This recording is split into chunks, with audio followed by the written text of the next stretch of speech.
sertifikat segala macam, terus batas-batas dengan rumah yang lain. Hilang sih, cuman bukan milik saya, milik tuan rumah. Jadi saya nggak merasa kehilangan rumah. Itulah indahnya menjadi kontraktor. Kalau kita punya semangat kontraktor dalam hidup, kita hampir bisa dibilang nggak terlalu besar rasa kehilangan akan sesuatu. Orang kita ngontrak, tapi ngontraknya gratis dari Allah. Allah cuma minta kita jangan bermaksiat, jangan bikin dosa. Banyak main, banyak pahala, banyak manfaat, sedikit dosa. Jadi kontraktor sejati aja. Bahkan saya pernah ngalamin ngontrak di sebuah rumah gubuk di dalam hutan. Kenapa bisa kayak gitu? Karena di rumah yang sebelumnya kita disuruh keluar, nggak sanggup bayar kontrakan. Bayar kontrakannya per bulan karena nggak ada duit kalau gede-gede per tahun, jadi per bulan aja.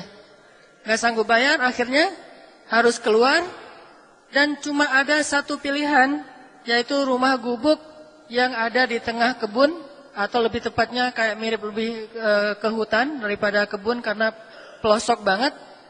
Dan gubuk itu tidak ada dinding di bawah, cuma ada dinding di atas. Sehingga kalau malam kita lagi tidur tuh sering dimasukin oleh babi. Datang babi masuk ke dalam rumah, ada hewan peliharaan kita tuh bukan kucing anggora, babi. Jadi pernah ngalamin kayak gitu juga. Kemudian juga alhamdulillah karena doa orang tua, saya sekolah dari sejak SD sudah beasiswa, nggak pernah bayar uang sekolah sampai kuliah. Bahkan nikah juga beasiswa kan? Nikah aja beasiswa, nggak ada modal. Terus sampai perabotan di rumah kita itu adalah perabotan hasil doa. Alhamdulillah saya beberapa kali juara musabaqah nasional dapat hadiah. Di antaranya kalau di tingkat provinsi itu dikasih hadiah sepeda kayak BMS gitu, dikasih sepeda yang lumayan. Saya pakai untuk sekolah. Terus juara lagi tingkat kabupaten dikasih TV. TV yang ngasih bupati. Tingkat nasional juara lagi dikasih lagi TV. Jadi di rumah ada 2 TV. Begitu tukang pajak dulu kan TVRI mah pakai pajak ya. Datang ke rumah minta bayar pajak per bulan itu yang pajak TVRI. Ibu saya bilang, ini TV bukan saya beli, dikasih sama gubernur. Jadi kalau mau minta pajak minta sama gubernur, kata ibu saya. Orang TV-nya liar. Ini gimana caranya ini Bu? Ya terserah, mau bayar pajak, saya nggak siap bayar pajak, soalnya saya juga nggak pernah minta TV, yang kasih gubernur. Akhirnya ya udahlah ditanda tangan aja lah Bu, tanda tangan lunas gitu. Dianggap lunas, terserah dia ntar gimana dengan gubernur. Hampir bisa dibilang keluarga saya yang pertama kuliah itu saya. Dari 7 bersaudara, saya anak kelima. Kalau dari saudara kandung saya anak pertama, dari saudara tiri itu, kalau dari ibu tuh ber-7, kalau dari ayah banyak soalnya.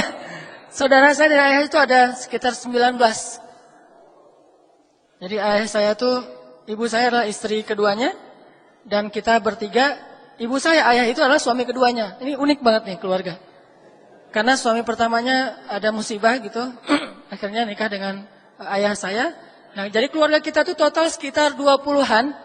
Saya nggak persisnya berapa, 20-an karena ada yang udah meninggal, saya harus ingat-ingat dulu. Dari 20-an keluarga kita, saya orang pertama yang kuliah. Keluar negeri pula. Al-Azhar, Kairo gitu loh. Itu ngandelin apa coba? Nggak mungkin ngandelin duit. Nggak mungkin ngandelin lobby. Orang kita nggak punya kenalan siapa-siapa orang yang berpengaruh. Murni dari nol banget. Tapi karena mungkin, bukan doa saya waktu itu masih culun nggak jelas gitu, nggak bisa ngedoain yang benar. Doa dari orang tua. Doa yang luar biasa akhirnya bisa ngerasain perubahan yang jelas signifikan dalam keluarga kita. Karena doa orang tua, akhirnya kita bisa tinggal di rumah kontrakan, tetapi udah lebih layak di komplek gitu. Rumah kontrakannya di perumahan. Kemudian udah ada telepon rumah. Pas saya ke Mesir, alhamdulillah dengan doa dari ibu saya yang bisa ngebiayain adik-adik sekolah. Adik-adik sekolah saya kirimin, tiap 3 bulan sekali saya kirimin. Sampai akhirnya saya tanya pas sudah dekat bulan Ramadan, "Mak, butuh apa di rumah?" "Ya nih bang," dia manggil saya abang gitu ya. Bang, ini di rumah kita udah lama, udah dari sejak dulu pengen punya kulkas, karena kalau bulan puasa itu suka beli es ke tetangga. Nah, mama pengen punya kulkas sendiri. Oh ya, berapa kulkas? Ntar mama lihat ke pasar berapa harganya. Jadi kayak banyak duit gitu, nanya berapa harganya. Terus disebutin, saya kirimin. Pertama ada kulkas itu ketika saya ke Mesir. Di rumah kita, pertama ada kulkas, saya di Mesir. Dan saya dulu bercita-cita banget, pengen banget sekali-kali bawa ibu saya, ayah saya, keluarga besar itu naik mobil sendiri. Karena selama ini kita selalu naik angkot. Itu kan sederhana banget ya, bagi orang miskin, tapi itu sesuatu loh. Kalau bagi orang yang mampu, gitu aja kok jadi cita-cita. Bagi saya itu cita-cita. Pengen bawa ibu saya naik mobil sendiri, biar nggak naik angkot. Kenapa? Naik angkot aja irit coba. Jadi pas saya udah SD, udah agak gede, kan kalau udah gede itu naik angkot nggak bisa berdiri kan, ngejedok kan. Akhirnya karena ibu saya cuma bisa bayar untuk 2 orang, dia dan kakak saya. Akhirnya saya sama adik saya kalau naik angkot itu tetap berdiri walaupun kosong kursinya. Kursi kosong, bang nggak boleh duduk, berdiri. Oh iya ya mak, gini. Berdiri aja sambil. Jadi berdiri di dalam angkot itu sambil kepalanya nunduk, soalnya udah gede, saking irit. Dan saya sering ngelihat ibu saya ramai dengan kernet angkot, dengan supir angkot, gara-gara bayarnya pas-pasan. Jalan jauh, bu ini kurang nih, kemarin aja saya bayar segitu, ibu saya kan orangnya fighter ya, jadi wah ramai. Jadi saya sering ngelihat ibu saya fighting. Dulu saya di Mesir itu suka ramai sama supir atau apa ke bawah, sampai di Indonesia juga, di Bandung dulu suka ramai sama supir angkot, kemana-mana di mobil bawa kayak apa? Alat gitu deh, takutnya kalau ada apa-apa keluarin gitu. Alhamdulillah nggak pernah dikeluarin. Untung nggak dikeluarin ya. Kalau dikeluarin, mungkin saya bawa itu dia bawa pistol atau bawa mungkin lebih dahsyat lagi geng gitu. Untungnya saya nggak kepancing. Artinya saya sering ngelihat ibu saya ramai. Terus kalau kita di acara kayak pasar malam gitu ya, kan di acara suka ada kayak karnaval, plus malamnya ada pasar malam. Kalau ke pasar malam, ibu saya ngejatah, kamu mau beli es krim atau bakso? Pilih salah satunya. Kalau udah makan bakso, nggak boleh lagi es krim. Kalau es krim berarti nggak ada bakso. Itu lama ngahulengnya loh. Mikir, bakso apa es krim ya? Mikir gitu. Akhirnya udah bakso aja deh. Ya udah bakso gitu. Mang bakso gitu. Udah beli bakso, haus, bawa air mama. Kemana-mana bawa air supaya nggak beli es krim lagi. Dan saya pernah ngelihat gimana ayah saya tuh jalan kaki, gara-gara uangnya habis di pasar malam. Akhirnya kita naik angkot, ayah saya jalan kaki. Dari kondisi kayak gitu bisa kuliah ke Mesir, kayaknya bukan mimpi aja nggak berani. Keluarga kita nggak berani bermimpi, anaknya bisa kuliah aja tuh susah gitu, apalagi keluar negeri. Tapi alhamdulillah dengan doa ada aja jalan. Mungkin skenario Allah dibuat biar lebih ilmiah, karena Allah sebetulnya bisa aja nggak ilmiah, cuma dibuat biar kita paham pakai jalur ilmiah, biar kita ngerti nih. Kalau kita dikasih yang nggak ilmiah kan kadang-kadang kaget terus jadi pingsan sendiri kan. Tiba-tiba dapat duit segepok gitu kan pingsan. Allah buat caranya ilmiah biar kita nggak pingsan. Ilmiahnya gimana? Dari kecil dikasih nikmat, bisa juara musabakoh. Sering juara musabakoh. Pas udah sampai di Mesir, udah nggak juara lagi. Kenapa? Udah nggak butuh soalnya. Allah kasih lewat jalan yang lain. Dari juara-juara musabakoh, saya bisa nabung. Alhamdulillah kita bisa beli tanah.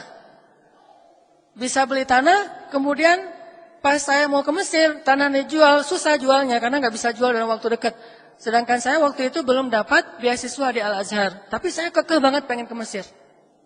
Saya pernah cerita kan, saya sampai hampir putus asa bilang ke Ustadz saya kayaknya nggak jadi kuliah ke Mesir, di Indonesia aja. Kata Ustadz saya, kenapa? Soalnya saya nggak cukup duit dan nggak ada beasiswa, sampai di sana juga nggak tahu gimana hidup. Ini ada kata kunci dari Ustadz saya. Ustadz saya bilang, Hanan, kamu percaya nggak Allah di Indonesia dengan Allah di Mesir itu sama? Sederhana, tapi itu prinsip. Allah di Indonesia dengan Allah di Mesir sama. Ya percaya dong Ustadz, memang kenapa? Yang kasih makan kamu di Indonesia siapa? Allah. Terus kenapa kamu ragu di Mesir, bukankah Allahnya sama? Yang beda itu negerinya, bukan Allahnya. Kalau negerinya beda, Allahnya tetap sama. Kenapa kita ragu? Minta aja sama Allah. Makanya di jamaah tabligh itu saya pernah cerita juga, kita dilatih, dulu saya awal-awal belajar dakwah itu jamaah tabligh, khuruz 3 hari, 40 hari. Kita dilatih mintanya ke Allah, nggak boleh minta kepada makhluk. Jadi kalau kita lagi makan di talam gitu bareng-bareng, Dikasih nasi, dikasih lauk gitu, pas lauknya habis, kita nggak boleh bilang, khidmat, saya butuh ikan lagi di sini, nggak boleh. Allah, ikan Allah, dia dengar, kasih ikan. Masya Allah, Allah datangin ikan gitu. Ternyata kurang kuahnya, Allah, kuah ya Allah. Yang khidmatnya dengan kuah ya, dikasih kuah. Masya Allah, Allah kasih kuah. Belajar, minta ke Allah. Walaupun sebetulnya itu hanya latihan. Kata Ustaz saya, Allah di Indonesia dengan Mesir sama, jadi kenapa kamu ragu? Minta aja sama pemilik Indonesia dan Mesir. Itu cuma dua negara yang berbeda, tapi pemiliknya sama. Sama kayak kita pindah ke Bandung, tetap dengan jaminan dari ayah kita akan ngirimin. Kalau kita tinggal di kampung misalnya, ayah kita nafkahin, tinggal ke Bandung juga ayah kita nafkahin. Terus masalahnya apa? Dan ayah kita kaya lagi, jadi nggak ada masalah buat dia berapapun yang kita butuhkan. Yang masalah, kalau ayah kita udah nggak mau nafkahin. Mulai sekarang kalau kamu keluar dari Banda Aceh, kamu bukan anak saya lagi. Itu baru masalah tuh. Tapi kalau, nak, nggak apa-apa kamu ke Mesir, nak, nggak apa-apa kamu ke Jakarta, ke Bandung, terserah kamu. Ayah akan nafkahin seberapapun yang kamu butuhkan. Kan aman tuh. Karena ayahnya sama. Tapi kalau ayahnya udah beda, ayahnya berubah gitu. Kenapa ayahnya beda? Ternyata ada broken home gitu. Ayahnya cerai sama ibu kita, terus ayahnya hilang aja, nggak tahu kemana, nggak mau lagi menafkahi. Nah, ini baru kita bikin galau tuh. Jadi Ustaz saya bilang sederhana, Allahnya sama. Kalau kamu di sini bisa makan, di sana juga bisa makan. Oh gitu Ustaz. Kamu di sini punya keluarga nggak? Punya. Kenapa di Mesir tidak punya keluarga? Bukankah Allahnya sama yang mendatangkan keluarga untukmu? Alam yajidka yatiman fa'awa. Gitu kan ayatnya? Alam yajidka yatiman fa'awa wa wajadaka dhallan fahada wa wajadaka 'ailan fa'aghna. Ya Muhammad, kenapa kamu khawatir? Bukankah dulu kamu itu anak yatim, lalu aku beri kepadamu keluarga? Dulu kamu itu adalah orang yang bingung, tidak tahu kemana arah untuk hidup, aku beri kamu petunjuk. Dulu kamu dalam keadaan tidak punya apa-apa, aku berikan segalanya. Diberikan istri yang solehah dan kaya raya. Alam yajidka yatiman fa'awa, wa wajadaka dhallan fahada, wa wajadaka 'ailan fa'aghna. Lalu kenapa kamu ragu? Itu buat saya mantap. Oh gitu ya, ternyata modalnya bukan duit, tapi Allah.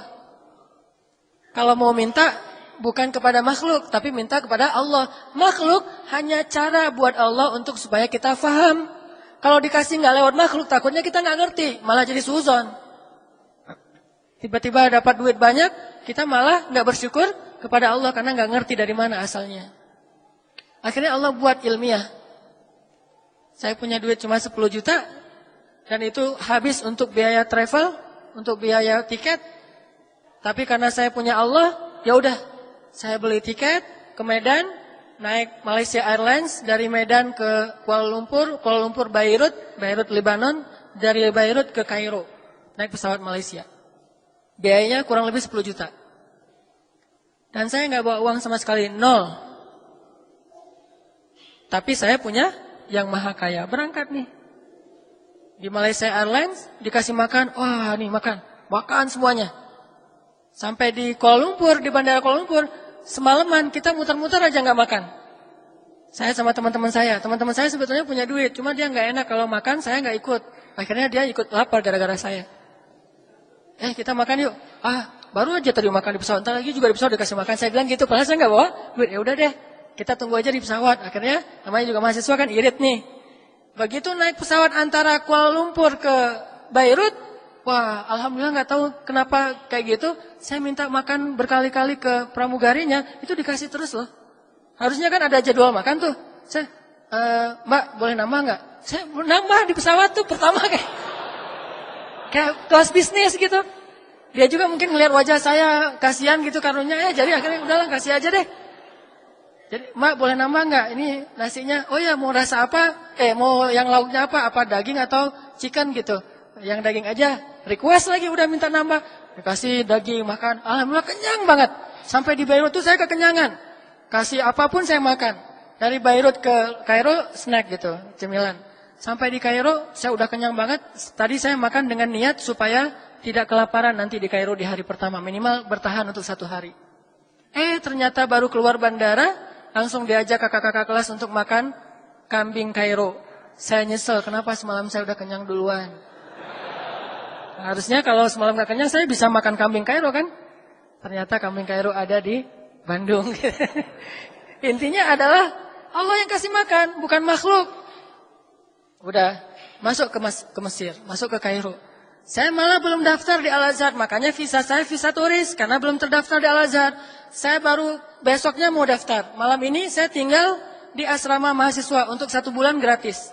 Kayak gitu emang SOP-nya. Bulan kedua bayar. Saya tinggal di asrama mahasiswa. Saya tanya-tanya ke kakak kelas nih kalau ke kampus naik apa, naik Damri segala macam. Udah. Akhirnya saya mikir Damri. Beli tiketnya berapa ya? Sosok tanya berapa, padahal gak ada duit. Akhirnya karena saya nggak bisa naik Damri, saya jalan kaki ke kampus. Nggak punya duit sama sekali dan nggak ada yang tahu kalau saya nggak punya duit. Saya jalan kaki ke kampus, lumayan sekalian treadmill, jalan tuh ke kampus sampai kurang lebih sekitar 3 kilo lah. 3 kilo jalan ke kampus, sampai di kampus saya daftar, ngantri dulu, daftar. Dan alhamdulillahnya dia nggak nanya nilai kamu berapa di sekolah. Kalau nanya nilai mungkin nggak lulus juga. Nilai saya nggak pernah bagus soalnya. Nilainya pas-pasan, yang penting bisa lulus gitu. Saya yang bagus mah bukan nilai, hati insya Allah ya. Pakai doa aja nggak ngadain nilai gitu. Nilainya mah biasa-biasa aja. Nah akhirnya dia nggak nanya nilai, dia nanyanya kamu bisa ngaji nggak? Bisa. Oh ya udah, coba kamu ngaji. Saya ngaji, pas saya ngaji sebaik mungkin yang saya bisa. Alhamdulillah dia baper nih yang dengerin saya ngaji. Dia nangis tiba-tiba, saya juga heran. Kenapa ini orang nangis? Alhamdulillah ternyata kena di hati dia. Masya Allah kata dia. Jarang ada orang Indonesia yang ngaji buat saya terkesan. Masya Allah kamu masuk aja. Langsung ditanda tangan oleh TU, oleh juru yang ngetesnya. Bisa masuk ke Al-Azhar. Dan begitu masuk saya langsung dikasih prioritas untuk dapat beasiswa. Padahal cuma ngaji doang. Kayak gitu skenario Allah. Coba kalau saya mau ngetes ini kamu dulu matematika, aduh Al-Azhar ada matematikanya. Tentu nggak dites matematika dan nggak mungkin juga soalnya Al-Azhar bukan Oxford gitu. Akhirnya saya disuruh ngaji, alhamdulillah lulus ngaji, kasih prioritas dapat beasiswa. Bulan kedua langsung cair beasiswanya. Bulan pertama kan masih makan ditanggung Persatuan Mahasiswa Indonesia Kairo. Langsung cair beasiswa dan waktu itu saya biar nggak tahu nih, takutnya nggak dapat, walaupun udah jadi prioritas, takutnya nggak dapat. Saya ngetes beasiswa di beberapa tempat.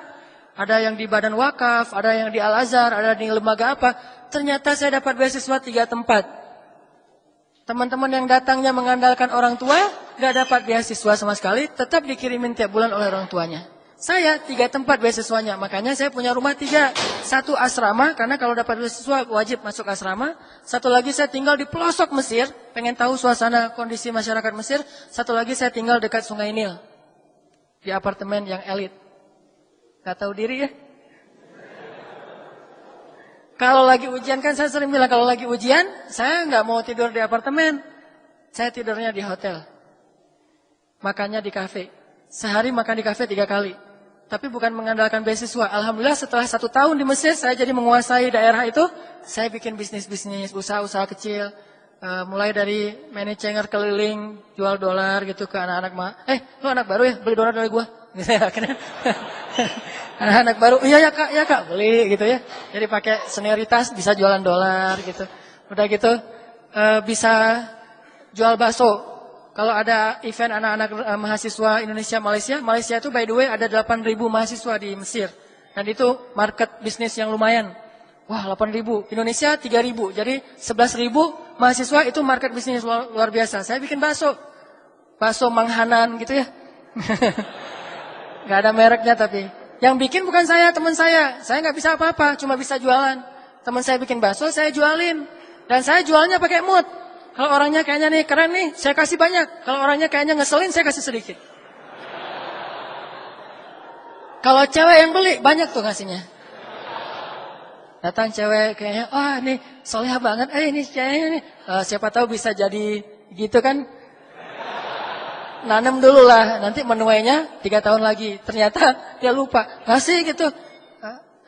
Kalau dulu bahasanya ustazah di Mesir tuh siapapun dipanggil ustazah walaupun mahasiswa. Kalau di sini brosis gitu kan. Neng gitu. Neng, nih baksonya dapat 12. Yang lain standarnya 6 butir bakso. Ini mah 12. 2 kali lipat.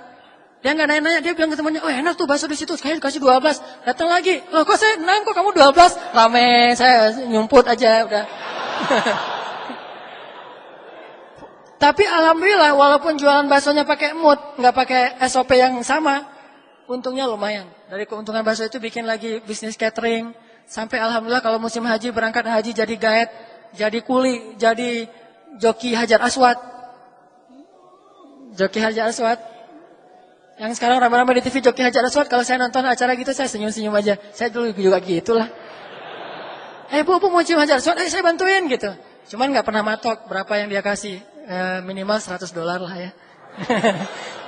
Ada yang saya sampai pernah banget nih ngandelin doa banget ya di Mekah. Saya mau baru haji yang pertama dan waktu itu ngutang hajinya. Rata-rata mahasiswa itu kalau haji itu ngutang. Dengan harapan nanti pas pulang bisa balik modal dan bayar hutang. Nah, saya ngutang $500 untuk berhaji. Pas sampai di sana saya beli wheelchair, beli kursi roda. Saya beli kursi roda itu modal buat narik tuh. Jadi kita jadi supir kursi roda. Bersaing dengan teman-teman yang udah lama di Mekah sama anak-anak Arab. Beli kursi roda, saya muter-muter aja di dekat Ka'bah, kok nggak ada yang sakit ya, nggak ada yang cacat gitu, nggak ada yang lemah. Kalau musim haji kan banyak orang sakit, tapi waktu itu hajinya tuh haji fit banget nih. Aduh, kok nggak ada yang sakit. Saya mau ngedoain supaya ada yang sakit, nggak enak gitu. Masa saya doa, ya Allah mudah-mudahan ada yang sakit tahun ini banyak gitu. Nggak mungkin kan doa kayak gitu, jadi menzalimi orang lain. Udah nanti kursi rodanya kita bahas setelah salat isya insyaallah ya. Kita salat isya dulu. Bismillahirrahmanirrahim. Tadi sampai di mana? Oh, kursi roda, wheelchair. Ini sharing dulu pengalaman sebagai tahadus bin nikmah. Salah satu bukti bahwa gimana kalau kita ngandelin Allah, berdoa kepada Allah dan memurnikan keyakinan kita kepada Allah, itu amazing. Tapi kalau setengah-setengah, maka Allah juga, aku tergantung bagaimana prasangka hambaku kepada ana inda dhanni abdi bi. Jadi saya ngutang dulu $500 buat haji dengan target nanti bisa nutupin dengan sedikit ada kerjaan di Saudi. Saya beli kursi roda, muter-muter dekat Ka'bah gitu, nyari-nyari orang yang sakit. Jadi kayak ikan hiu nyari mangsa gitu. Kalau ada yang kira-kira jalannya, "Bu, capek mau saya dorongin gitu." Jadi ternyata, "Oh enggak apa-apa deh, masih kuat kok." "Oh ya Bu, enggak apa-apa." Udah jalan terus. Sampai akhirnya udah 3 hari saya muter-muter, saya belum dapat orang sakit. Belum dapat pasien. Udah 3 hari. Dan 3 hari itu saya hanya minum air zam-zam saja. Minumnya air zam-zam. Dan alhamdulillah itu keajaiban air zam-zam itu minum tapi bisa ngenyengin. Nggak harus makan. Saya tidur di masjid, bawa baju nggak terlalu banyak. Begitu nanti pengen mandi di toilet Masjidil Haram di bawah yang bagus. Saya mandi terus naik lagi ke atas tidur, minum air zam-zam. Terus saya kayak gitu selama 3 hari. Setelah 3 hari saya terus berharap nggak mungkin lah Allah membiarkan saya kayak gini. Saya yakin aja sama Allah. Cuman kalau misalnya Allah belum mengabulkan di hari pertama, kedua, dan ketiga, mungkin memang Allah pengen lihat kesabaran saya. Wah, bangga aja Allah lihat kesabaran saya. Insya Allah saya sabar. Sabar nih. Hari keempat, alhamdulillah, dari kejauhan saya ngelihat ada ibu-ibu sama anak gadis. Bukan sakit, kayak bingung gitu arahnya nih kemana nih. Kayak orang kesasar. Kan di Mekah mah banyak orang kesasar. Sampai ada tuh seorang pilot pesawat tempur kalau nggak salah. Tapi udah kayaknya udah pensiun. Beliau pernah kesasar di Mekah. Terus kita tolongin, kita arahin ke maktab namanya, ke asrama beliau, ke hotel. Beliau bilang gini, "Dek, Masya Allah ya, subhanallah, benar kita nggak boleh sombong ya kalau di sini," kata beliau. "Kenapa Pak? Saya itu nggak mau ikut rombongan, saya mau jalan sendiri. Padahal ini haji pertama buat saya. Karena saya mikir saya di udara aja nggak kesasar. Di tengah hutan aja ditaruh saya nggak kesasar. Masa saya di kota kecil kayak gini kesasar?" Saya ngomong gitu. Jadi saya nggak mau ikut pembimbing, nggak mau ikut rombongan. Saya yakin bisa pulang sendiri. Jadi saya tinggalin rombongan. Ternyata benar, saya muter-muter nggak tahu di mana rumah saya, kesasar. Jadi nggak boleh sombong. Ada ibu-ibu kayak kesasar gitu, saya samperin. Dan nggak ada niat sama sekali mikir nih, siapa tahu sakit mau didorong, nggak ada sama sekali. Justru gara-gara kayak gitu Allah kasih. Bu, mau kemana? Ini deh saya kesasar mau pulang, cuman nggak sampai-sampai udah muter-muter balik lagi ke masjid. Oh, emang ibu dari mana? Dari Solo katanya. Oh, Solo. Maktabnya berapa? Nggak hafal, nggak bawa identitas, nggak bawa apa-apa, cuma ada gelang doang dan nggak disebutin di situ. Maktab berapa? Nomor hotelnya apa? Jalan apa? Nggak tahu. Wah, ibu, gimana kalau gitu atuh bu? Ya saya nggak tahu pulang kemana nih. Jamaah Solo kan tersebar di mana-mana. Saya juga bukan petugas resmi yang tahu lokasi jamaah-jamaah yang baru datang. Ibu baru datang kapan? Kemarin, ini hari kedua. Oh gitu. Ya udah ikut saya aja bu. Mudah-mudahan ketemu. Bismillah aja ya bu. Ya Bismillah ikut. Jalan aja saya tuh. Itu benar-benar saya juga nggak tahu di mana rumahnya. Ke arah mana ada yang misfala, ada yang hafair, ada yang kemana-mana. Pokoknya jalan aja. Jalan dan nggak lama jalannya. Tiba-tiba dia ngelihat, loh itu teman-teman saya ada di depan hotel lagi nungguin dia belum pulang. Itu teman-teman saya langsung datang. Alhamdulillah ada ini kayaknya kalau bahasa orang mah hoki gitu ya. Dia pembawa berkah. Besok bisa nggak nemenin ibu lagi untuk tawaf biar nggak kesasar? Oh boleh banget bu, siap-siap. Sama anak gadisnya lagi. Jadi dia bawa anaknya. Siap bu, insya Allah siap besok. Besok saya udah selesai subuh langsung. Sebelum subuh udah di situ. Untuk sholat subuh, jadi saya tahajud langsung ke situ. Setiap di depan asramanya. Ada yang kemarin, iya bu. Kayak wajah-wajah baik gitu kan. Terus saya bawa ke Mekah, kita tawaf bareng, sa'i bareng, tawaf bareng terus itikaf. Saya karena belajar di Al-Azhar, dia nanya saya kayak gitu. Nanya, adek belajar di mana? Saya mahasiswa di Al-Azhar. Oh luar biasa, berarti ibu bisa dibimbing ya? Bisa, insya Allah bimbing. Nanya fikih gitu. Kalau saya nggak tahu, nanti saya baca dulu ya bu. Saya pulang dulu baca, yang kemarin ditanya, besok dijawab. Pokoknya dibimbing sampai selesai.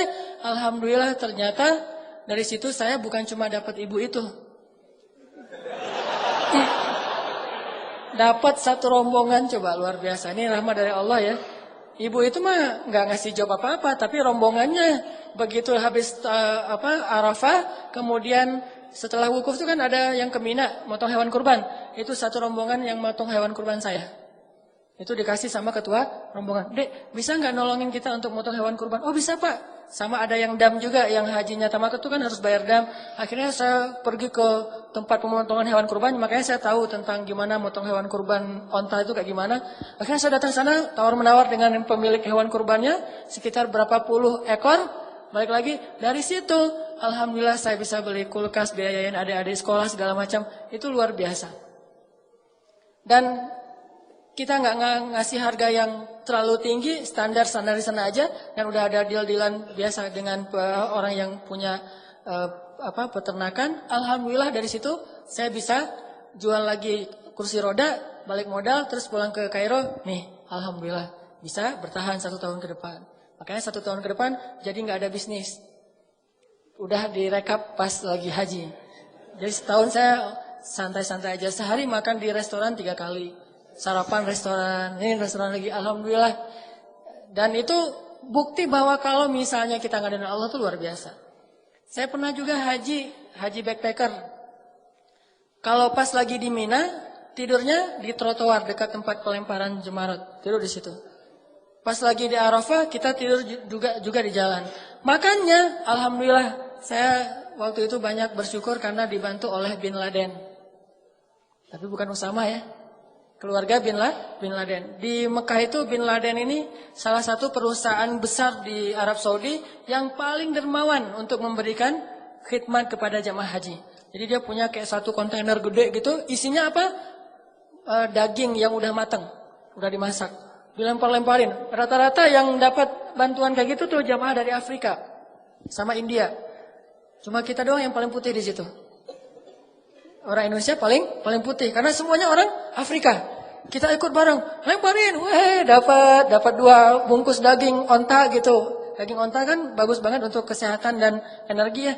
Jadi saya dapat daging onta 2, makan, mahasiswa gitu, Allah kasih luar biasa. Baru nanti kerja lagi, ngangkut-ngangkut tempat tidur dari lantai 1 ke lantai 10 yang pernah saya cerita sebelumnya. Ada satu pelajaran yang saya dapat dari perjalanan hidup saya kayak gitu, sampai akhirnya saya bisa pulang ke Indonesia, tinggal di Bandung, dan Allah mudahkan segala keurusan hidup saya. Satu aja pelajarannya. Kalau kita mau ditolong oleh Allah dengan cara ajaib, tunjukkan keyakinan kita dalam kondisi-kondisi yang ajaib, yang sulit. Justru saat itu Allah akan menunjukkan pertolongan-pertolongan yang ajaib.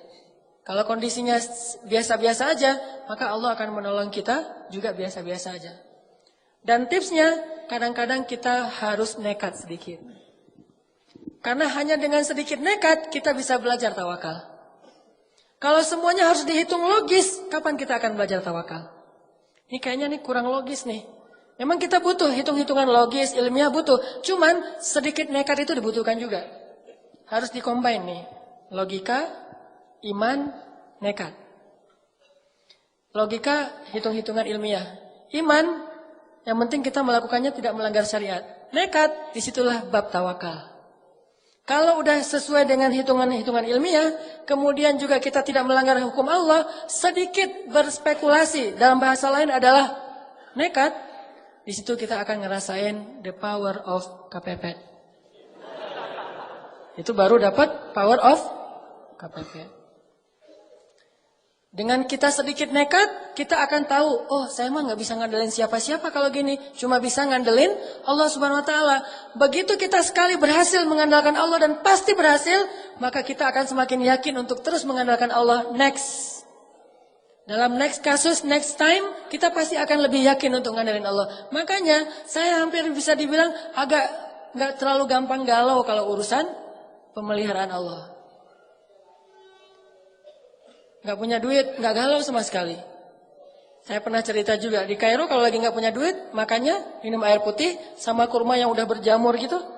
Kurma yang udah agak-agak, udah lama gitu, udah lebih dari setahun udah berjamur, dan udah keras, ditaruh di air, direndam, kalau udah agak lembut baru dimakan. Tapi kalau lagi ada duit tadi, sehari 3 kali di restoran. Gak punya manajemen, baru ada manajemen pas udah nikah. Cie. Jadi ini yang saya bilang the power of doa. Doa itu luar biasa, bisa benar-benar bisa break the impossible. Sampai saya berada di Bandung ini juga impossible. Dulu bagi saya Bandung itu kota yang nggak mungkin saya akan tinggal di sana. Saya awal-awal datang ke Bandung, belum punya kerjaan sama sekali. Saya berdiri di sebuah tower. Saya naik ke sebuah tower di kota Bandung, terus saya bicara sendiri. Saya butuh waktu 5 tahun ya Allah, ingin bisa menjadi seseorang yang bermanfaat di kota ini. Kenapa saya naik ke tower? Bukan karena lebih dekat ke Allah. Karena kalau mau lebih dekat ke Allah, jangan naik ke tower. Sujud serendah-rendahnya. Makin rendah, makin dekat. Saya naik ke tower tuh cuma pengen menikmati kota Bandung. Melihat kota Bandung, wah Masya Allah, saya 5 tahun lagi nih, harus menjadi seseorang yang bermanfaat di kota Bandung ini. Alhamdulillah setelah 5 tahun, Allah kasih kemudahan-kemudahan yang luar biasa. Dan hampir bisa dibilang, saya datang ke Bandung juga nggak punya modal sama sekali. The power of KPP. Di situ belajar tawakal pada Allah. Ya Allah, saya ini datang ke sini karena ingin beramal soleh, karena saya ingin lebih taat kepadamu, saya ingin berdakwah. Tapi saya nggak mau jadi guru tetap, Allah. Masih ada requestnya juga. Allah, saya kalau bisa jangan jadi guru tetap ya. Saya orangnya karena susah diatur, senangnya loncat sana loncat sini. Jadi kalau bisa yang bebas-bebas aja ya Allah. Gitu. Akhirnya diundang, alhamdulillah ngajar. Yang dulu saya pernah cerita, saya disuruh ngajar ceramah. Saya ceramah nggak bisa. Bisanya cuma teriak-teriak doang. Alhamdulillah bisa ngaji, tapi kalau ceramah nggak bisa. Awal-awal ceramah kebalik. Allah Sallallahu Alaihi Wasallam, Rasulullah Subhanahu Wa Taala. Kebalik. Saking semangatnya gitu, Rasulullah Subhanahu Wa Taala, Allah teh Sallallahu Alaihi Wasallam.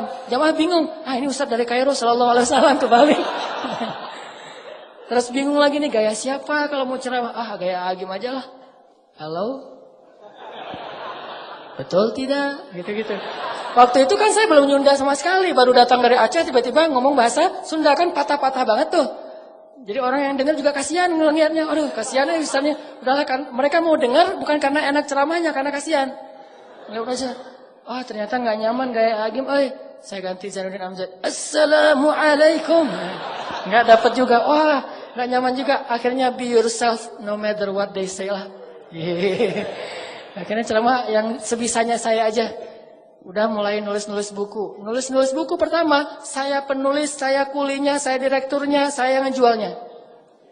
Saya nulis buku. Judulnya Tadabbur Al-Quran. Terus saya kirim ke Sumatera, ke Kalimantan, ke teman-teman Kairo yang udah pulang. Ngirim pakai bus. Terus juga pakai beberapa paket yang ngirim keluar kota. Bawa pakai dus Marlboro gitu kan, buku kan berat tuh kalau pakai dus Marlboro. Saya angkat sendiri di Soekarno-Hatta. Wah, ternyata itu penulis bukunya. Angkat buku. Nih saya mau ngirim ke buku apa nih? Buku tentang Tadabbur Al-Quran. Oh ya, siapa penulisnya? Hanan At-Taki gitu. Oh ya. Padahal saya jualan di book fair. Kan ada book fair di Braga dulu tuh, Islamic book fair.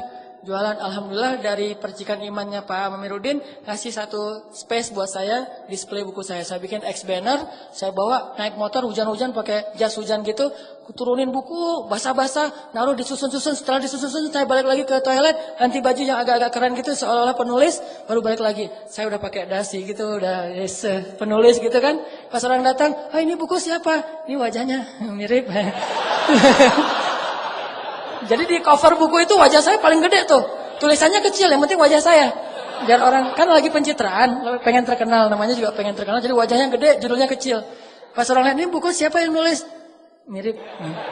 Oh iya, ini penulisnya minta tanda tangan. Tanda tangan. Dari situ mulai banyak acara, udah gitu bikinlah beberapa lembaga. Dari situ saya mencoba, itu awal saya ngerasa feeling guilty kan.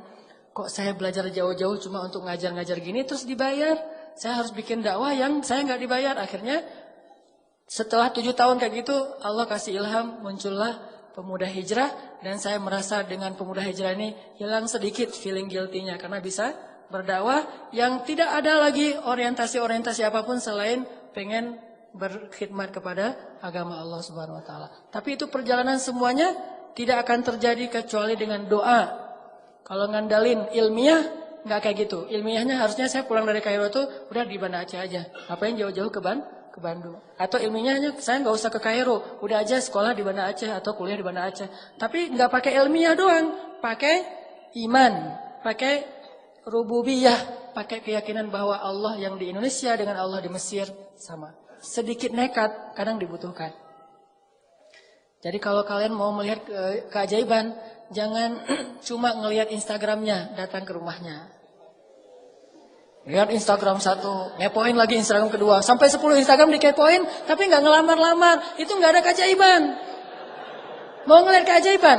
Ini rumahnya di mana? Udah aja di komen. Neng, rumahnya di mana? Saya mau datang. Udah aja kayak gitu. Tunggu aja keajaiban. Keajaiban apa? Di blok sama dia. Gara-gara nggak bisa masuk lagi Instagram. Kenapa saya di blok? Kayak orang aneh kata dia. Tapi kan namanya juga usaha kan, jangan menyerah. Ulangi lagi komen berikutnya sehingga kita terkenal komentator yang paling banyak menghampiri akun-akun yang keren-keren. Komen di situ. Sampai kalau perlu jangan setengah hati. Kecuali akhwat ya, kalau yang cewek mungkin banyak batasan.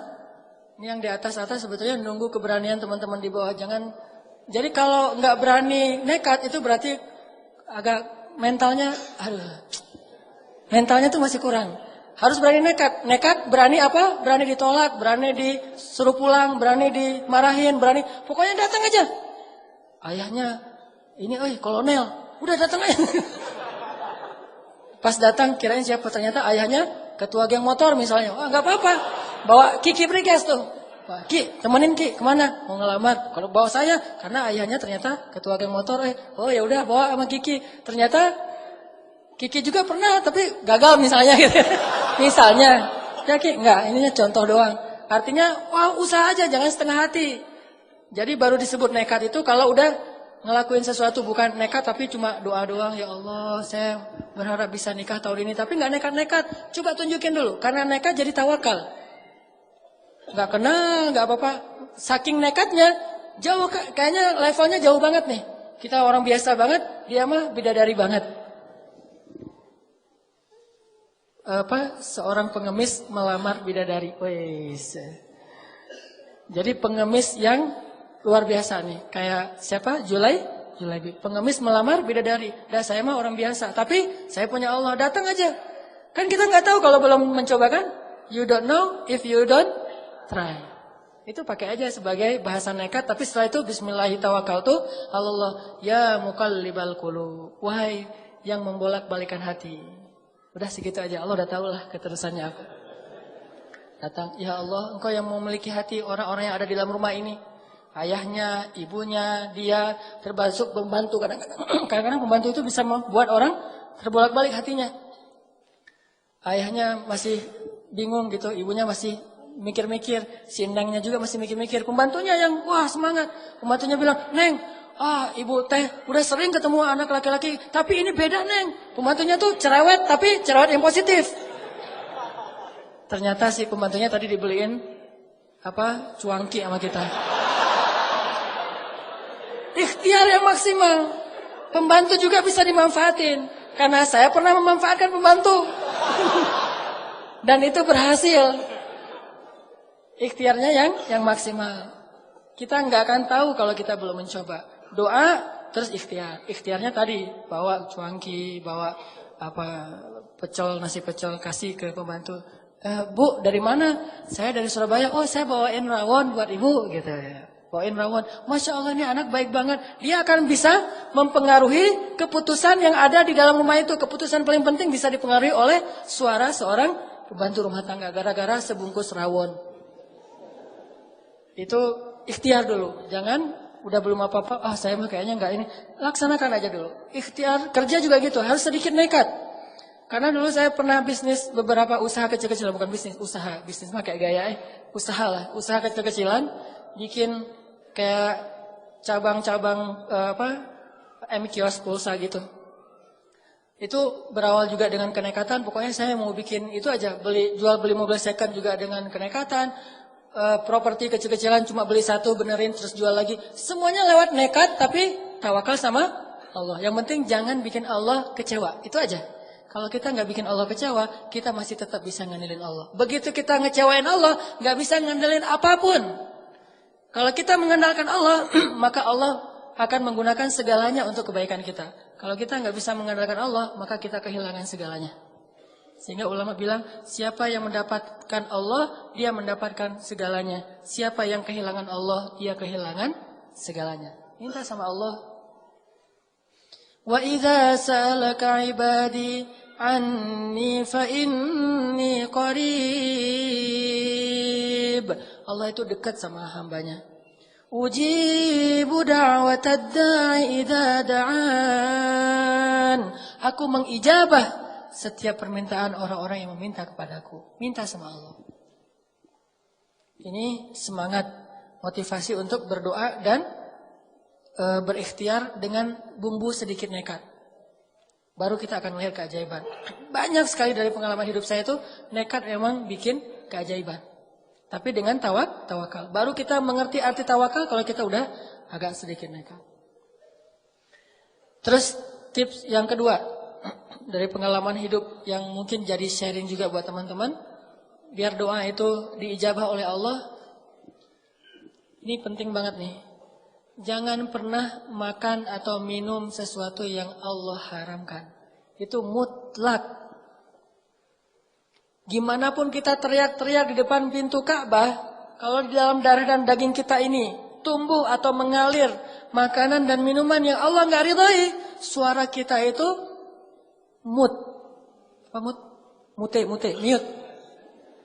Nggak kedengaran. Di telepon kita telepon Allah, tapi teleponnya di silent, gak kedengaran. Kenapa gak kedengaran? Soalnya kita pakai opsi silent tadi. Dan opsi silent itu gara-gara kita makan makanan yang haram atau syubhat. Jangan pernah menggadaikan doa-doa teman-teman dengan harta yang haram walaupun berlimpah. Jangan pernah menggadaikan. Karena kalau kita sudah sampai membuang kesempatan diijabah doa, kita gak bisa ngapa-ngapain lagi walaupun kita punya dunia dan seisinya. Nih kalau pilihan ya, ada pekerjaan tapi syubhat atau haram. Cuman resikonya Allah nggak mengijabah lagi doa kita.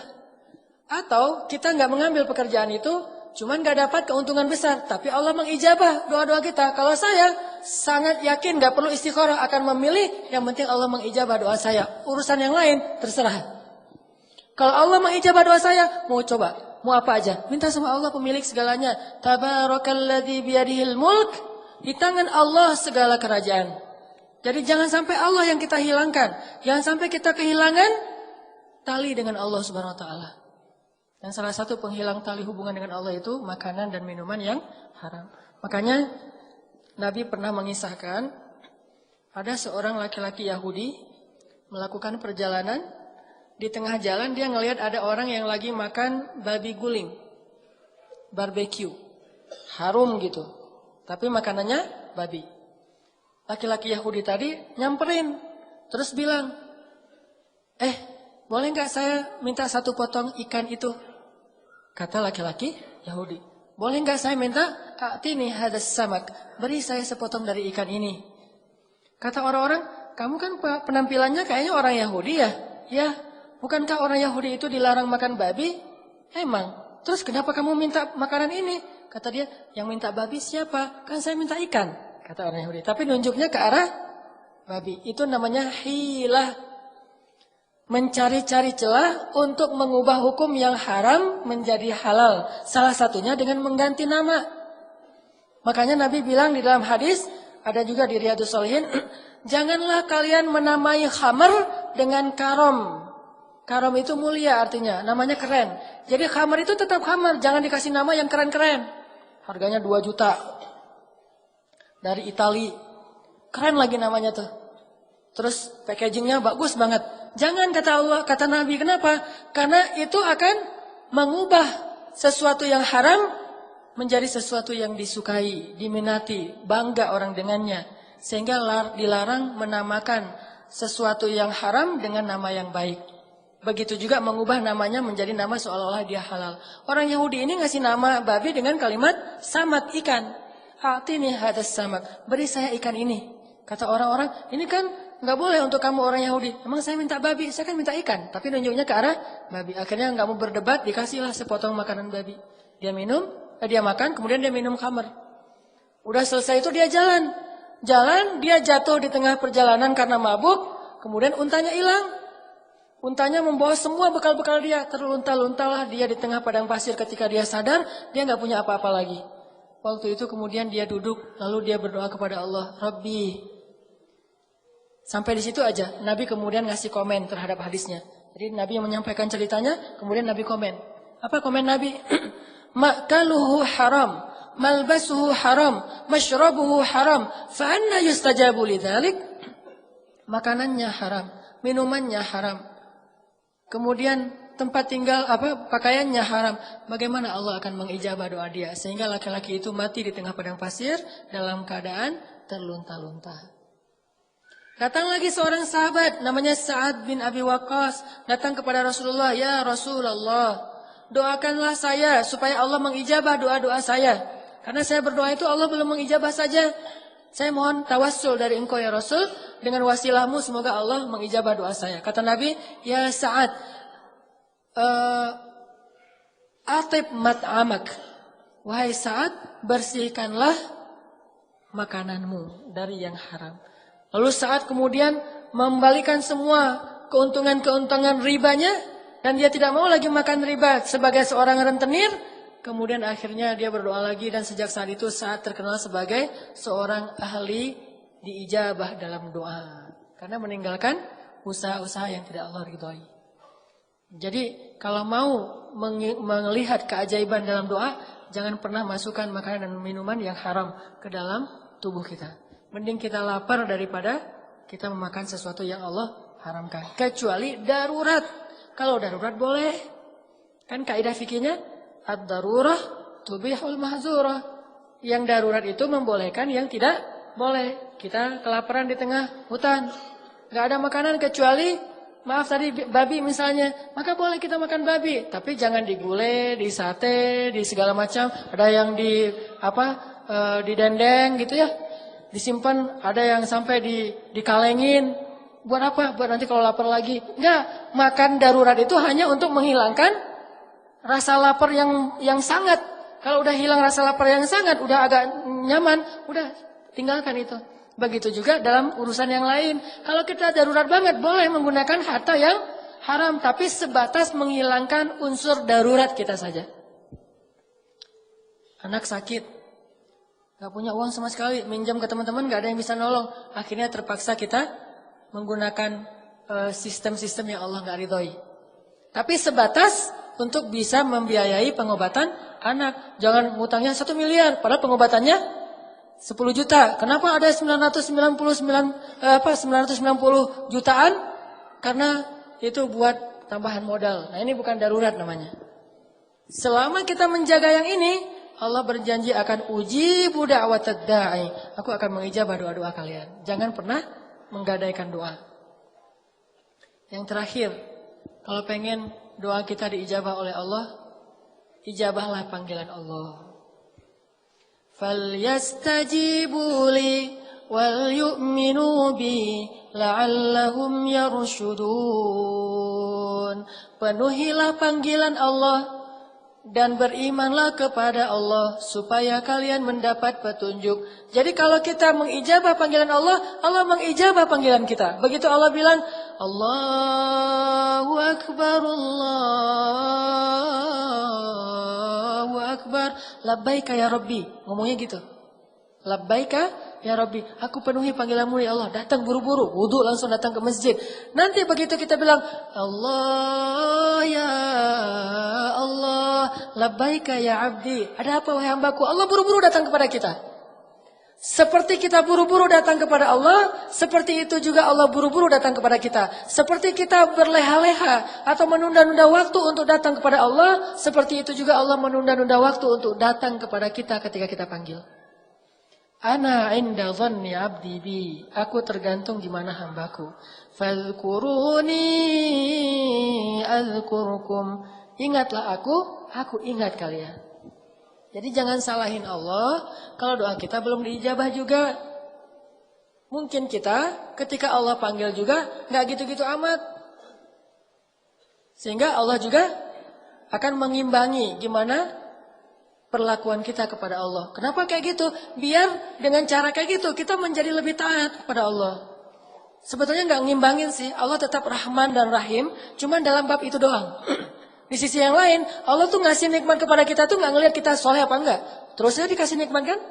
Kita membangkang ke Allah tetap dikasih hidup, dikasih bahagia, dikasih nafas dan seterusnya, tetap dikasih nikmat. Cuman dalam bab doa aja Allah mau ngimbangin kita. Jadi Allah tetap nggak akan zalim sama hambanya. Cuman dalam bab itu Allah nggak mau kecuali melihat kita sungguh-sungguh kepada Allah. Begitu dengar kadang-kadang, apalagi kadang-kadang kita datang ke masjidnya belum azan. Datang ke masjid untuk sholat subuh jam 11 malam.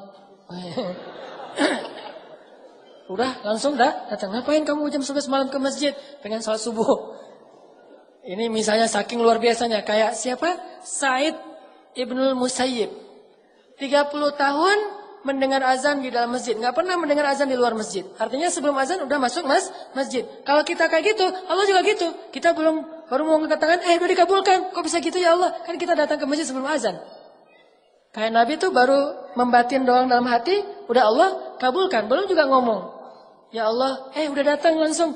Ada miss call gitu. Wah, ditunggu ya. Nanti kita wawancara kerjaan. Belum juga berdoa, udah wawancara kerjaan. Belum juga ketemu ceweknya, tapi ceweknya yang nyamperin duluan. Ustadz, boleh nggak saya ta'arufan sama yang ikhwan yang itu? Oh, yang itu yang mana? Yang ini? Yang itu. Bukan ke sini, yang di belakang Ustadz. Oh, yang di belakang saya. Ya udah, nanti saya kenalin, kasih aja CV-nya.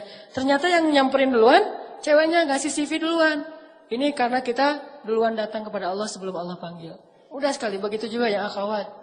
Begitu Allah katakan, wahai hamba-hambaku, atau katakanlah kepada perempuan, tutuplah aurat-aurat mereka. Kalau kita ijabah panggilan Allah, Allah juga akan mengijabah panggilan kita. Sedikit nekat supaya belajar tawakal. Kemudian yang kedua, jangan campuri daging dan darah kita dengan makanan yang haram. Yang ketiga, ijabahlah panggilan Allah sehingga Allah mengijabah panggilan kita. Kalau udah bisa kayak gini, insya Allah teman-teman mudah dalam hidup. Mau kerjaan mudah, mau sekolah mudah, mau nikah mudah, mau punya anak mudah. Ya Allah, ya Rabbi, ya Ilahi. Andalkan Allah, jangan andalkan makhluk. Walaupun mustahil sekalipun. Jangan kita membatasi yakin kita kepada Allah hanya dengan kata-kata mungkin dan mustahil. Kalau gitu Allah hanya akan ngasih kepada kita hal-hal yang mungkin. Kalau kita masih yakin kepada Allah terhadap hal yang mustahil, Allah ngasih kepada kita yang impossible. Tergantung gimana kita. Saya yakin kepada Allah akan maha penyembuh kalau sakitnya cuma flu. Minum obat flu atau obat sakit kepala. Allah fa'idha maritu fahuwa yashfin. Kalau saya sakit Allah maha penyembuh. Allah sembuhkan. Tapi begitu sakitnya parah, kita gak yakin lagi sama Allah. Yakin kepada makhluk. Padahal makhluk mah gak boleh kita yakini. Hanya boleh kita ikhtiar. Ke dokter itu babnya ikhtiar, bukan bab iman. Gak boleh beriman kepada dokter, beriman kepada obat. Tapi ikhtiarnya kepada dokter dan obat. Sesuai dengan tuntunan Allah. Imannya kepada Allah. Karena Allah bisa saja tidak menyembuhkan penyakit kita walaupun kita udah. Bahkan dokter aja bisa sakit. Apalagi yakin kepada penggandaan uang. Sampai ada driver, salah satu driver Grab kalau nggak salah ngomong,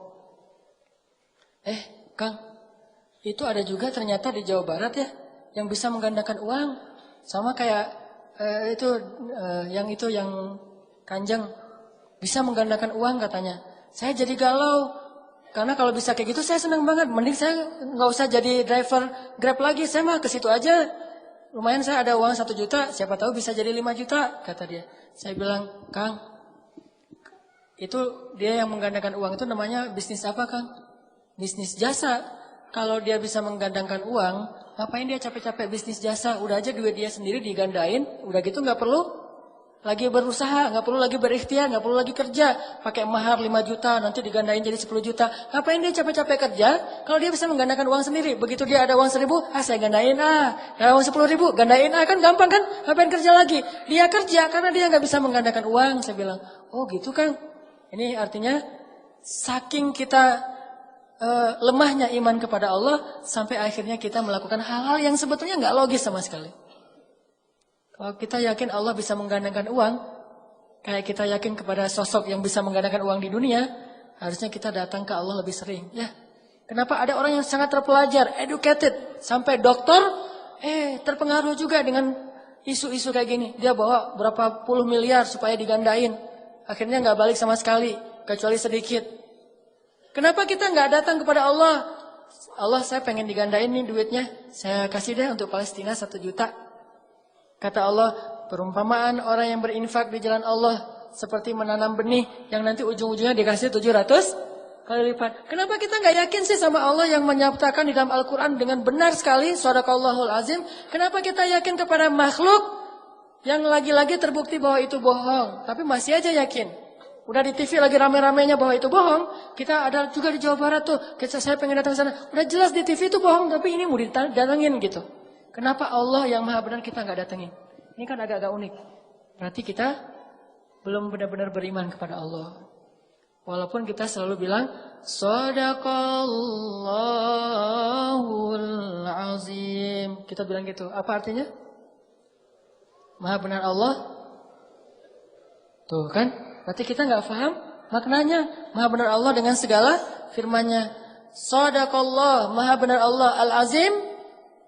Yang maha agung. Maha benar Allah yang maha agung. Tapi berhubung Sari Tilawah sudah kayak gitu dari sejak dulu. Maha benar Allah dengan segala firman-Nya. Udah ya kita ikutin aja. Semuanya pada amin. Udah aja gitu. Saking gak memaknai lagi. Ini apa sih maksud dari kalimat. Bahkan kita meyakini bahwa Shadaqallahul Azim itu bagian dari membaca Al-Quran. Seolah-olah kalau kita gak baca Shadaqallah setelah baca Al-Quran itu dosa. Kok kamu tutup Al-Quran gak Shadaqallah? Gitu kan? Shadaqallah dulu dong. Shadaqallah itu bukan bacaan Al-Quran. Shadaqallah itu kalimat iman. Kalimat tasdik. Bahwa kita membenarkan apa yang kita baca. Jadi inti dari Shadaqallah itu benar banget nih. Jadi anak kekinian mungkin bilangnya selain Shadaqallah, Dzalikal kitabul la raiba fi. Wah benar banget. Itu sama dengan Shadaqallahul Azim. Cuman lebih utama kita pakai bahasa Al-Quran, Shadaqallahul Azim. Tapi artinya benar banget nih. Allah bilang, ya ayyuhalladzina amanu la ta'kulur riba. Wah, benar banget. Ya ayyuhalladzina amanu hal adullukum ala tijarah. Benar banget. Itu artinya sadaqallahul azim. Banyak orang baca sadaqallahul azim tapi nggak percaya sama ayatnya. Ayatnya mengatakan perumpamaan orang-orang yang berinfak di jalan Allah itu seperti orang yang menanam benih yang kemudian tumbuh menjadi 700 kali lipat. Sadaqallahul azim. Lewat kenceleng, disenyumin. Nggak dikasih, nggak dicelupin tuh koin. Kenapa disenyumin? Senyum kan sedekah. Jadi sedekah dia adalah senyum. Ini gara-gara nggak sadaqallahul azim dari hati, cuma dengan lisan. Jadi kita harusnya bilang sadaqallah itu bukan cuma di akhir bacaan. Setiap ayat juga boleh bilang sadaqallahul azim. Dan nggak harus berirama. Nggak, waladdallin. Sadaqallah. Nggak harus gitu. Kalau orang Arab baca sadaqallahul azim mah, ulaika ala hudam min rabbihim wa ulaika humul muflihun. Sadaqallahul azim. Gitu. Itu kalimat pembenaran dari kita. Ini benar banget, ini benar banget. Akhirnya kita percaya. Apa yang Allah bilang benar banget, gak ada yang salah. Rasulullah bilang, wa sadaqar rasul. Rasulullah benar. Sadaqallahu wa rasuluh. Benarlah Allah dan Rasulnya. Hadza ma wa'adana Allah. Ini yang dijanjikan Allah dan sadaqallahu wa rasuluh. Tapi kalau sadaqallah cuma ritual, begitu kita ikut musabaqah lupa sadaqallah gak jadi juara. Soalnya lupa sadaqallah. Itu pengalaman di musabaqah. Sampai lebih parah lagi kalau kita di musabaqah saking nggak paham, kita pakai irama ngaji itu pakai irama musik orang Mesir. Namanya Ummu Kulsum. Itu kalau di Indonesia mirip seperti penyanyi pop Indonesia yang lagi ngehit. Misalnya sebutlah Agnes Monica. Agnes namanya? Agnes ya, Agnes Monica. Maaf ya, saya mah nggak pernah ngepoin yang gitu-gitu. Si Agnes Monica kan lagi ngehit tuh untuk cewek-cewek. Nah, Agnes Monica untuk Mesir namanya Ummu Kulsum, Umi Kalsum. Saya ngaji nih di Indonesia. Gitu ya. Oh kok bagus ngajinya Hanan. Ya ini pakai iramanya Umi Kalsum. Karena saya nggak tahu kalau Umi Kalsum itu iramanya lagu-lagu pop biasa. Ya Habibi. Saya nyanyiin di dalam masjid. Artinya wahai kekasihku. Tapi nyanyinya di dalam masjid. Ifrah ya albi, berbahagialah wahai kekasihku. Sampai ada lagu, kenapa engkau tidak menjawab panggilanku? Aku nggak punya pulsa, gitu kan ya dulu ya iklannya mah. Itu saya nyanyikan ketika musabaqah di dalam masjid, seolah-olah itu irama. Jadi kalau Ifrah ya albi, ya ayyuhalladzi, wah cocok nih, ya habibi. Wa'alamu. Cocok nih kayaknya dibawa dari irama musik ke irama Al-Quran. Saya yakin banget dulu waktu musabaqah di Indonesia. Begitu saya ke Mesir, yang pertama saya cari adalah kaset Ummu Kulsum. Ini saya harus cari kaset originalnya. Dulu kan kaset. Teman-teman gak tahu kaset ya? Maaf ya, beda generasi. Anak sekarang gak tahu kaset. Kaset itu sejenis CD tapi yang masih ada pitanya gitu. Gak ada zaman sekarang. Maaf, baru lahir. Dan saya udah tua. Saya cari kaset originalnya Ummu Kulsum. Cari itu di toko buku Islam. Tafsir, hadis.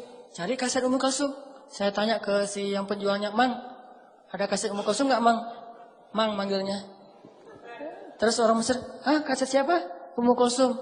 Maksud kamu Ummu Kulsum anaknya Nabi? Enggak, kaset. Yang ya Habibi gitu-gitu saya nyanyi. Dia heran. Orang Mesir heran ya. Saya kan orangnya agak-agak polos gak jelas gitu kan.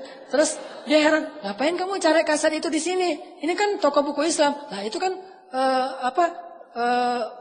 muslimah, emang muslimah. Terus kamu ngapain mau dengar lagu-lagu itu? Pengen belajar Al-Quran. Makin heran dia, belajar Al-Quran dengerin itu. Apa hubungannya ya? Dia jadi asa-asa nyambung gitu kan. Kamu belajar Al-Quran pakai Ummu Kulsum, hubungannya apa ya kata dia? Ada aqua. Terus saya bilang, lah kan irama-irama Ummu Kulsum itu bagus dipakai ngaji. Langsung dia bilang, ma'azallah. Ma'azallah itu kalau bahasa kita mah, a'udzubillah. Dia langsung heran. Auzubillahi minasyaitonirrajim, kata dia. Kenapa kamu bilang saya syaitonirrajim? Ya akhi, kata dia. Ummul Kulsum itu lagunya lagu umum.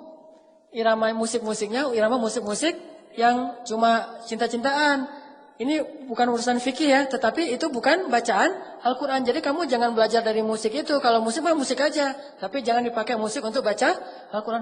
Oh gitu ya, saya baru ngerti. Astagfirullahaladzim, auzubillahi minasyaitonirrajim dong kalau gitu. Gara-gara saya salah paham. Saking kita nggak menghayati apa yang kita baca. Akhirnya kita bawa-bawa Al-Quran, dicampur adukan. Padahal Al-Quran, Al-Quran aja, musik-musik aja, main-main aja. Sehingga kalau kita campur adukan, kalau di anak skate itu mirip-mirip dengan istilah why I don't skate. Dia bukan anak skate, tapi pakai baju tracer misalnya ya. Bukan anak skate, tapi pakai DC gitu. Kena deh saya sendiri. Bukan anak skate, tapi pakai baju DC. Bukan anak pantai, misalnya pakai rip curl, tapi rip curlnya yang paling gede tuh. Kalau perlu yang kelihatan dari jauh itu cuma rip curl, orangnya nggak kelihatan. Saking pengen diakui sebagai anak pantai, anak Quicksilver, anak apa? Kalau skate mah mungkin anak DC, atau kalau anak basket sebutlah mungkin Nike gitu-gitu. Karena dia memaksakan ini. Kalau ternyata bukan kayak gini cara belajar Al-Quran, baru saya kemudian belajar Al-Qurannya dengan tadabbur, dengan hati. Ternyata baca Al-Quran yang paling tepat itu dengan hati, bukan dengan irama. Irama gimana pun suara kita bagus, kalau nggak dari hati nggak kena. Tapi kalau suara dari hati, walaupun suara kita agak-agak parah, insya Allah kena. Karena orang nggak jadi kena di hati orang, insya Allah ya. Jadi Shadaqallahul Azim itu membenarkan. Kita sering bilang Shadaqallahul Azim, tapi ayatnya kita nggak beriman, sehingga kita nggak mengamalkan, nggak berdoa dengan ayat itu. Berarti Shadaqallahul Azim kita cuma di lisan saja. Yakin, saya yakin insya Allah, kalaupun nggak dibilang 100%, tapi saya sangat yakin yang membuat saya sampai tidak perlu galau lagi. Kalau ada masalah, saya bisa bilang ke Allah. Sebagaimana kata Umar, wahai diriku, kalau kamu punya masalah jangan bilang ya Allah saya punya masalah besar, tapi bilang wahai masalah saya punya Allah yang maha besar. Serahkan kepada Allah. La tahzan, innallaha ma'ana. Ya Allah pengen nikah, ya Allah pengen rezeki, ya Allah pengen kerjaan, ya Allah pengen anak, ya Allah pengen apapun yang kebaikan-kebaikan, ya Allah. Bukan yang lainnya. Kayak iklan TV kabel ya. Ya Allah, bukan yang lain. Mudah-mudahan bermanfaat. Telat ini. Oke, kita tutup dengan sama-sama berdoa kepada Allah. Malam ini kita mau doa apa? Mas, doa cincin? Ya udah, doa cincin ya. Doa menyematkan cincin dan mengatakan akad dengan lancar, jangan pakai baca teks.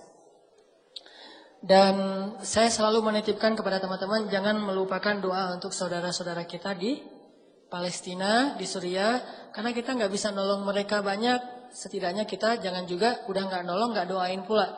Plus yang pasti kita ngedoain bangsa kita Indonesia. Mudah-mudahan dianugerahkan kepada kita pemimpin-pemimpin yang beriman, yang soleh, dan juga diberikan kemakmuran kepada bangsa Indonesia, supaya orang-orang yang sakit mampu berobat, orang-orang yang miskin bisa menyekolahkan anak-anak mereka. Allah berikan kepada kita pemimpin yang adil, rakyat yang sabar. Mudah-mudahan Allah berikan baldatun thayyibatun wa rabbun ghafur. A'udzu billahi minasyaitonir rajim. Bismillahirrahmanirrahim. Alhamdulillahi rabbil alamin. Ar-Rahmanir Rahim. مالك يوم الدين إياك نعبد وإياك نستعين إياك نعبد وإياك نستعين إياك نعبد وإياك نستعين إياك نعبد وإياك نستعين اهدنا الصراط المستقيم صراط الذين أنعمت عليهم غير المغضوب عليهم ولا الضالين اهدنا الصراط المستقيم اهدنا الصراط المستقيم صراط الذين أنعمت عليهم من النبيين والصديقين والشهداء والصالحين صراط الذين أنعمت عليهم من النبيين والصديقين والشهداء والصالحين اهدنا الصراط المستقيم يا هادي اهدنا الصراط المستقيم يا مقلب القلوب يا مقلب القلوب يا مقلب القلوب يا مقلب القلوب ثبت قلوبنا يا الله ثبت قلوبنا على دينك يا مصرف القلوب صرف قلوبنا إلى طاعتك اللهم اهد شباب المسلمين اللهم اهد شباب إندونيسيا اللهم اهد شباب إندونيسيا اللهم اجعلهم من الصالحين اللهم اغفر لهم ذنوبهم وتقبل منهم توبتهم يا غفار يا غفار يا تواب تب علينا يا تواب تب علينا توبة نصوحا Ya Allah ya Arhamar Rahimin, Engkaulah yang menggenggam hati setiap hamba-Mu ya Allah. Kami serahkan hati kami untuk berada di dalam genggaman dan kasih sayang-Mu ya Allah. Jangan biarkan hati kami digenggam oleh hawa nafsu dan syaitan ya Allah. Genggam eratlah hati kami ya Allah, dan jagalah ia sampai akhir hayat kami ya Allah. Tanpa Engkau, hati kami akan terbolak-balik antara kebatilan dan kemungkaran ya Allah. Kami takut, mungkin hari ini kami sering ke masjid, senang kepada taklim, bergaul dengan orang-orang yang soleh, orang-orang yang baik. Tetapi jika Engkau tidak menggenggam hati kami, justru di akhir hayat itu, mungkin bisa saja hati kami condong kepada kebatilan, condong kepada kemusyrikan, condong kepada kemungkaran, sehingga matilah kami dalam keadaan su'ul khatimah. Kami berlindung kepadamu dari su'il khatimah ya Allah. Genggamlah hati kami senantiasa dalam ketaatan sampai akhir hayat kami ya Allah. Kami merasakan hati kami, kadang iman bertambah, kadang iman turun, kadang iman naik, kadang iman turun, kadang iman bertambah, kadang berkurang. Kadang iman kami dalam keadaan kuat, kadang iman kami dalam keadaan lemah. Setiap hari kami merasakan naik turunnya iman. Jika kami tidak menyerahkan hati kami kepadamu, siapa yang bisa menolong kami ya Allah? Betapa ruginya kami ya Allah, jika sepanjang hidup kami beramal solih, malam hari kami tahajud, setiap hari kami ke masjid, siang hari kami berpuasa, dengan harta kami bersedekah, sepanjang hidup kami beramal solih, tetapi jika akhir hayat kami syirik, di akhir hayat kami su'ul khatimah, maka sia-sialah semua kebaikan-kebaikan kami sepanjang hidup kami ya Allah. Karena yang menjamin seseorang itu adalah akhir hayatnya, baik dan buruknya. Jika akhir hayat seseorang baik, walaupun sepanjang hidupnya dia berbuat buruk, maka Engkau akan mengampuninya dan memasukkannya ke surga. Jika akhir hayatnya buruk, walaupun sepanjang hidupnya beramal solih, maka gugurlah segala amal-amalannya dan menjadi penghuni neraka. Kami berlindung kepadamu dari su'ul khatimah ya Allah. Sebagaimana Engkau memberi hidayah kepada kami sepanjang hidup kami, terutama sejak kami hijrah, maka berilah juga hidayah kepada kami di akhir hayat kami ya Allah. Jadikanlah sebaik-baik hari kami adalah hari ketika bertemu denganmu ya Allah. Dan jadikanlah sebaik-baik amal kami adalah amalan yang terakhir ya Allah. Ya Arhamar Rahimin, berilah petunjukmu kepada pemuda-pemuda Indonesia. Berilah petunjukmu kepada pemuda-pemuda Indonesia. Berilah petunjukmu kepada pemuda-pemuda Bandung. Jadikanlah anak-anak muda Indonesia, terutama anak-anak muda Bandung sebagai ashabul kahfi. Anak-anak muda yang yakin kepadamu ya Allah. Anak-anak muda yang berserah diri kepadamu ya Allah. Halalkan hubungan mereka ya Allah. Pertemukan mereka dengan bidadari-bidadari mereka ya Allah.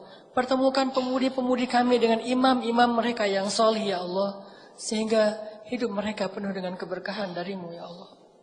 Ya Arhamar Rahimin, menangkanlah Islam di atas pundak anak-anak muda yang beriman ya Allah. Wariskanlah bumi ini kepada hamba-hambamu yang beriman. Janganlah engkau timpakan musibah kepada kami, di mana bumi terwariskan kepada orang-orang yang kufur kepadamu ya Allah. Ya Arhamar Rahimin, anugerahkanlah di antara anak-anak muda yang pada malam ini ikut taklim dimanapun mereka berada.